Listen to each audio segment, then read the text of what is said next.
muwaadin Turki ah oo lagu magacaabo Amrullahi Kulishkin oo degnaa magaalada Malmo ee dalka Sweden ayaa waxa ku dhacay cudurka coronavirus.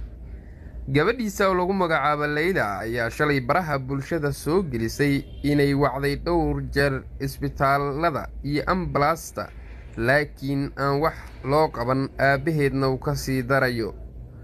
Waxaan weydiisanayaa ayay tiri in la caawiyo, xitaa dowladda Turkiga afka kuma dhufan, ha yeeshee markiiba wuxuu qabsaday baraha bulshada Turkiga, waxaana ka jawaabay dowladda, wasiirada iyo xisbiyada mucaaradka iyo kuwa muxaafidka ahba.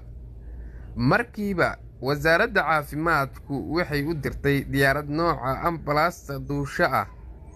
Odaygii iyo 3 ciyaalkiisa ahaana waxaa loo soo qaaday dalka Turkiga. Wasiirka caafimaadka Dr. Fahrettin Kosa ayaa la hadlay gabadhii xilligii uu diray diyaaradda, wuxuuna ku yiri diyaarad degdeg ah ayaanu aabaha u soo dirnay. Markii ay yimaadeenna waxay gabadha la hadashay madaxweynihii dalka oo dhan.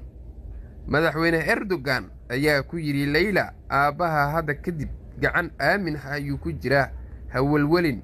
Dalkaaga Turkiga ah wuxuu ka mid yahay kuwa adduunka ugu horeeya xagga caafimaadka. Dhacdadan ayaa ahayd dhacdo yaab ah oo baraha bulshada aad looga hadlayay, waxayna dhacdadani aad u qiiragelinaysaa dadkeena Soomaaliyeed oo 30 sano dowlad la'aan ahaa, kuwaasoo aad ula fajacay muhiimaddu ay leedahay dowladnimadu, balse aanan ka waantoobeynin in ay isku dilaan qabiil, iyadoo sida aad ogtihiin xaalka Muqdisho maalmihii ugu dambeeyay uu aad u xumaa.